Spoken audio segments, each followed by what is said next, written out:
The morning mist clung to the Vosges mountains like smoke from a dying fire, and Staff Sergeant Audie Murphy could taste the metallic edge of snow in the air. January 1945 had brought the kind of cold that made rifle bolts stick and turned exhaled breath into small clouds that could give away a position. His squad crouched in a drainage ditch beside the winding mountain road, watching the hulking silhouette of a burned-out tank destroyer that had been blocking the intersection since the German counterattack 3 days earlier. The MP5 submachine gun felt alien in Murphy's hands as he studied the wreckage through the pre-dawn gloom. The sleek German weapon had become his constant companion since that desperate fight in St. Wendel, and despite his initial distrust, its precision had kept him alive through 2 more engagements. The irony wasn't lost on him. Using enemy equipment to hold American lines in the frozen forests of eastern France, where the 3rd Infantry Division had been grinding forward yard by bloody yard against determined resistance. Private Johnson shifted nervously beside him, his breath fogging as he whispered, "Think they're still watching that crossroads, Sarge."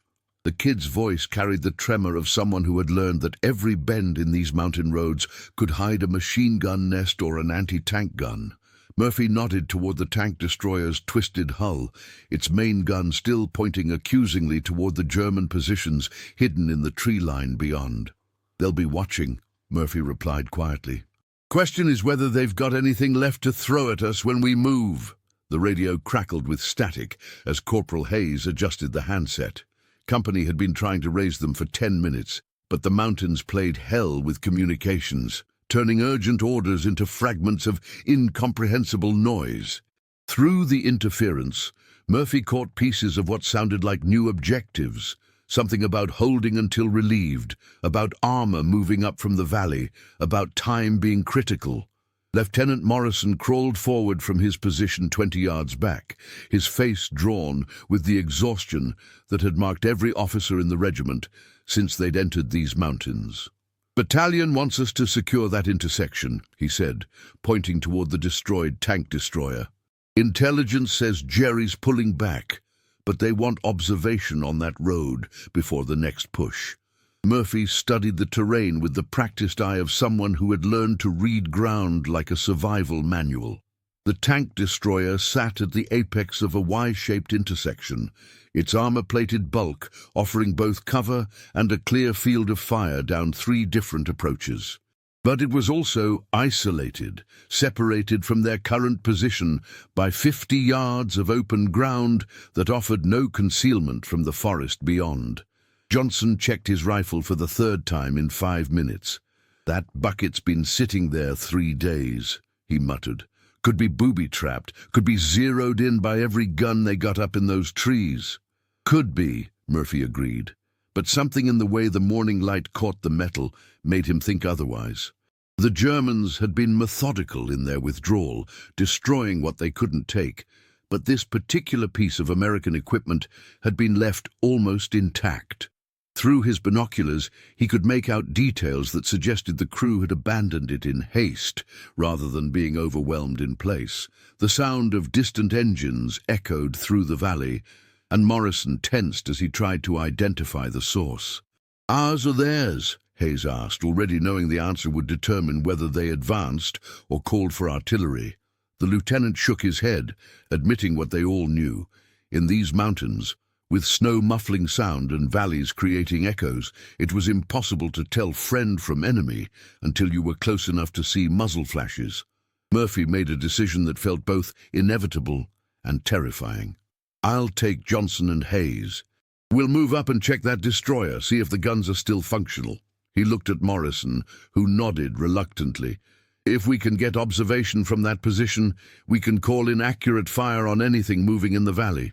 The plan was simple enough to be dangerous, and as Murphy checked the MP5's action one more time, he wondered if the German soldier who had carried this weapon had faced similar choices in similar terrain.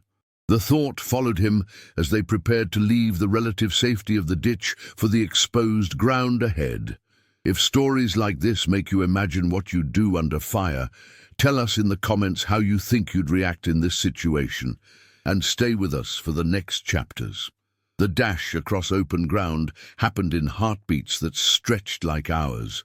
Murphy led, the MP5 ready as his boots found purchase on patches of frozen earth between snowdrifts. Behind him, Johnson's breathing came in sharp bursts, while Hayes carried the radio, its weight throwing off his balance as they bounded from one piece of cover to the next.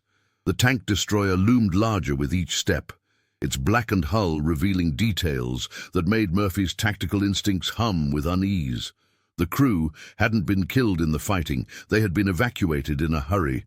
Personal equipment lay scattered around the vehicle's base, and the main gun showed no signs of damage.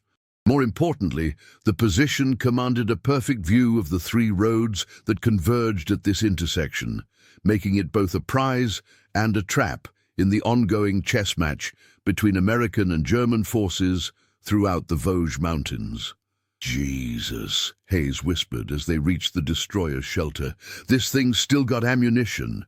He pointed to a stack of shells that the crew had been unable to take when they abandoned their position.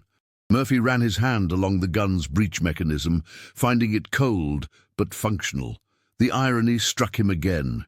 German engineering in his hands, American firepower at his disposal, all in service of holding a piece of French mountainside that neither side could afford to lose. The radio sputtered to life with Morrison's voice. "Alpha 6, report your status." Hayes keyed the handset, confirming their position, while Murphy studied the approaches through binoculars. The forest seemed empty, but experience had taught him to distrust stillness in these mountains. The Germans had become masters of concealment, using the terrain's natural blindness to hide movements until the last possible moment.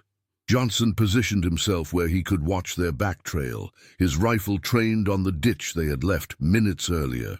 "Sarge, you think they knew we'd come for this thing?" His question carried implications none of them wanted to explore. The possibility that this apparent tactical prize was actually bait in a larger trap designed to draw American forces into carefully prepared killing fields. Through the binoculars, Murphy caught movement that might have been wind in the trees, or might have been something more deliberate. The Vosges forests played tricks with perception, creating shadows that suggested threats and offering concealment that could hide entire squads.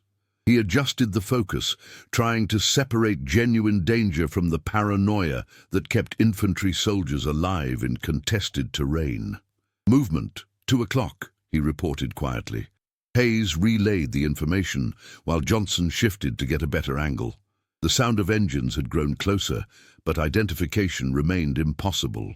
Murphy found himself calculating distances and timing, measuring their current position against the various ways they might need to move if the situation deteriorated rapidly. The tank destroyer's interior showed signs of hasty evacuation, maps left open, personal items scattered, a thermos still containing coffee that had frozen solid. Murphy examined the maps, noting German unit designations and defensive positions that intelligence would want to examine. But the real value of their position lay in observation and fire support, capabilities that would be crucial when the next phase of operations began. A new sound joined the distant engines, the distinctive crack of rifle fire, coming from somewhere deeper in the forest. Morrison's voice crackled through the radio with increased urgency. "Alpha 6, battalion reports enemy movement in your sector. Maintain position and observe." The order carried the weight of larger tactical considerations, plans that extended beyond this single intersection to the broader objectives of the 3rd Infantry Division's advance through eastern France. Murphy checked the MP5's magazine and settled into a position that offered both protection and fields of fire. The weapon had saved his life in Sankt Wendel, and its reliability had earned his grudging respect despite its origins. As the sounds of distant combat grew clearer, he realized that their morning reconnaissance had become something more complicated, a forward observation post in the path of what sounded like a significant German probe. Hayes adjusted the radio's frequency, trying to establish contact with artillery support. The mountains interfered with everything, turning routine communication into an exercise in patience and repetition. Through it all, the tank destroyer sat like a monument to the war's strange mathematics, where yesterday's loss became today's tactical advantage for whoever was bold enough to claim it. The German probe revealed itself in stages, like a photograph developing in slow motion. First came the sound of tracks grinding over frozen ground, then voices calling in disciplined German that spoke of veteran troops rather than the mixed units of old men and boys that had been appearing in other sectors. Murphy counted at least 2 vehicles, possibly more, approaching from the northeastern road that wound down from the higher ridges where enemy forces had been consolidating since the failed Ardennes offensive. Hayes managed to establish contact with the artillery forward observer attached to battalion, but the news wasn't encouraging. Fire mission support available, but grid coordinates need to be precise. These mountains don't give much margin for error.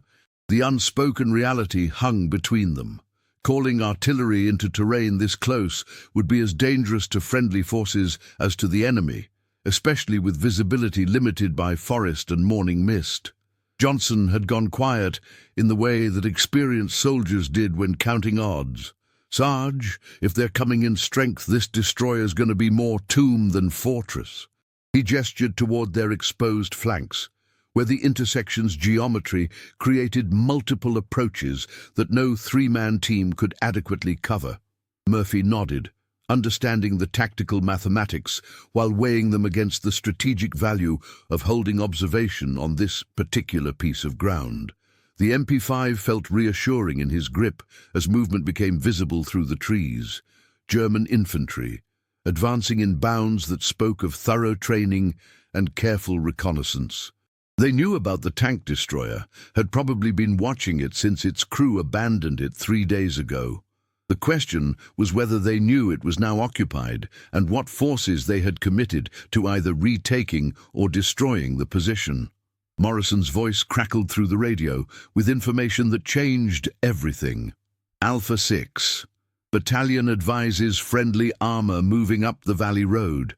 Estimated arrival 30 minutes. Your observation critical for coordination. The message carried implications that made Murphy's stomach tighten. They weren't just holding ground anymore. They were protecting a larger movement that could shape the entire day's operations across this sector of the Vosges Mountains. A rifle shot snapped overhead, close enough to spray concrete fragments from the tank destroyer's armor. The Germans had spotted them and were probing for reactions, testing fields of fire and measuring responses. Hayes ducked lower while maintaining contact with the radio, his voice steady despite the circumstances. "Contact front, estimate squad strength, requesting fire mission coordinates." Murphy studied the approaching enemy through his binoculars, noting details that would matter in the next few minutes. These weren't the demoralized rearguard troops that had been surrendering in growing numbers. These soldiers moved with the confidence of men who expected to win, carrying equipment that suggested they were part of a larger unit with specific objectives rather than a random probe. The sound of American armor in the valley grew clearer, the distinctive whine of tank transmissions echoing off the mountain walls. But 30 minutes was a lifetime in infantry combat, and Murphy realized that their small observation post had become the hinge on which a much larger tactical situation would turn. The tank destroyer's guns could provide crucial fire support, but only if they survived long enough to use them. Johnson spotted muzzle flashes from a second direction. "They're trying to flank us, coming around through those rocks on the left." The German tactics were textbook: pin the defenders with frontal fire while maneuvering for a killing shot from the side. Murphy found himself calculating angles and ammunition, measuring the MP5's rapid fire capability against the methodical advance of superior numbers. The radio brought Morrison's voice with a request that sounded more like a prayer. "Alpha 6, how long can you hold that position?" The question carried weight beyond tactics. American lives in the valley below. Operational schedules measured in hours rather than days. and the broader campaign to break German resistance in these mountains before spring brought new complications to the war in Europe. Would you follow the orders exactly, or trust what your own eyes and instincts tell you in a moment like this? Comment which path you take, and share this episode with someone who loves real human stories from history. The first German rush came at 0847 hours, a coordinated assault that Murphy would remember for the rest of his life, not for its violence, but for its terrible precision. 8 soldiers moving in perfect bounds while machine gun fire from the tree line kept American heads down. The MP5 bucked in Murphy's hands as he laid down defensive fire, its cyclic rate creating the illusion of greater strength than 3 men could actually provide. Hayes called in grid coordinates, while Johnson worked the tank destroyer's main gun, trying to bring it to bear on the machine gun position that was chewing pieces off their cover. The irony wasn't lost on Murphy, American equipment manned by American soldiers, to fight Germans who were trying to retake American equipment that had originally been built to fight Germans. The circularity of it felt like something from a fever dream. The second assault came from 2 directions simultaneously, and Murphy realized they were facing a full platoon, led by someone who understood small unit tactics. The Germans had identified the tank destroyer as a key position and committed significant resources to neutralizing it. Through the smoke and noise, he caught glimpses of uniforms that suggested these were troops from a quality unit, not the mixed formations that had been appearing elsewhere in the sector. "Contact left!" Johnson's shout coincided with the sharp crack of rifle fire from the rocky outcrop they had spotted earlier. Murphy swung the MP5 toward the new threat, its compact size allowing him to transition between targets in ways that would have been impossible with a larger weapon. The German engineering that had created this submachine gun was now serving American tactical needs in terrain its designers had probably never imagined. Hayes managed to get through to artillery support just as the 3rd German probe developed into something more serious. "Fire mission, grid 847321, troops in the open, immediate suppression." The response came back with coordinates for American armor in the valley. Friendly forces were closer than expected, but still 15 minutes out. Murphy calculated the mathematics of small unit defense and realized they were operating on borrowed time. The tank destroyer's main gun roared as Johnson found his target, the concussion in their confined space adding temporary deafness to their growing list of problems. Through the ringing in his ears, Murphy heard the distinctive sound of German voices calling new instructions, regrouping for what would probably be their final coordinated rush. The enemy commander had committed too many resources to withdraw now without achieving his objective. Murphy made a decision that violated every principle of small unit tactics he had ever learned. Instead of conserving ammunition and maintaining defensive positions, he would use the MP5's firepower to create maximum disruption and force the Germans to react to him rather than executing their planned assault. The weapon that had started as battlefield salvage was about to become the center of a tactical gamble that risked everything on speed and surprise. The breakout happened in seconds that stretched into subjective hours. Murphy emerged from behind the tank destroyer, firing controlled bursts while moving toward the German positions, using aggression to disrupt their coordination and create space for Johnson and Hayes to reposition. The MP5's reliability held as he bounded between cover points, its compact design allowing him to maintain accurate fire while moving in ways that confused enemy targeting. Behind him, the tank destroyer's gun spoke again as Johnson engaged targets that Murphy's movement had exposed. Hayes maintained radio contact while providing covering fire, his voice steady despite the chaos around their position. The German assault fragmented as their careful coordination dissolved under pressure from an unexpected direction, buying precious minutes for American armor to close the distance from the valley. The forest erupted in the distinctive sound of American tank guns as friendly armor finally arrived within range. Murphy found himself in a shell crater 50 yards from the intersection, the MP5 nearly empty and his ears ringing from sustained fire. Through the smoke, he could see German troops withdrawing deeper into the forest, their tactical objective abandoned in the face of superior firepower. Hayes' voice crackled through the radio with coordinates for pursuing artillery, but Murphy was thinking about different mathematics, how long 3 men had held a position against superior numbers, and what that meant for the larger operations developing throughout the Vosges Mountains. The tank destroyer sat intact at the intersection, its strategic value preserved for the next phase of American advance through eastern France. The official after-action report would describe the engagement at grid coordinate 847321 as successful defense of critical observation post against enemy assault, resulting in preservation of tactical position and disruption of German counterattack capabilities. What it wouldn't mention was the 30 seconds when Audie Murphy stood completely alone between the tank destroyer and the tree line, firing the MP5 in short, precise bursts, while every instinct screamed at him to find cover. In that half-minute, something broke inside him that he would never be able to repair. Not fear. He had learned to function with fear as a constant companion. What shattered was his ability to see himself as separate from the war, as someone who was fighting it rather than someone who had become indistinguishable from it. The German submachine gun in his hands felt like an extension of his nervous system, responding to threats before his conscious mind registered them. Hayes would tell the story differently years later, focusing on Murphy's tactical innovation in disrupting the German assault plan. Johnson would remember the sound of the MP5's sustained fire and the way enemy soldiers simply melted back into the forest when their coordination collapsed. But Murphy carried a different memory, the moment when he realized he could have kept firing long after the threat disappeared, that some part of him had wanted to pursue the retreating Germans deeper into the forest.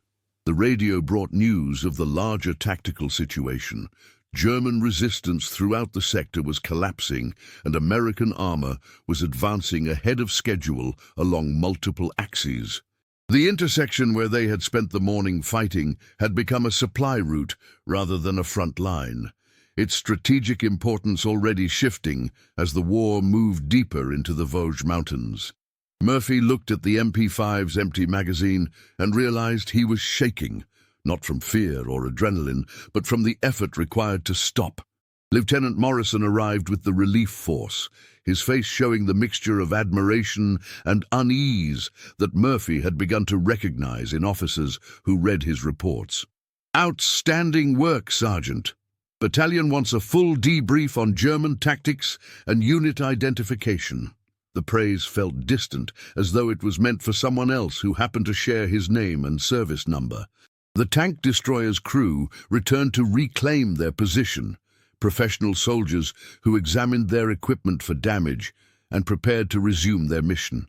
Murphy handed over his notes on German movements and tactical observations, standard military routine that transformed morning combat into afternoon paperwork. But he kept the MP5, claiming operational necessity while knowing the real reason was more complicated. Johnson studied Murphy's face with the careful attention of someone who had learned to read warning signs in fellow soldiers. "Sarge, you okay?"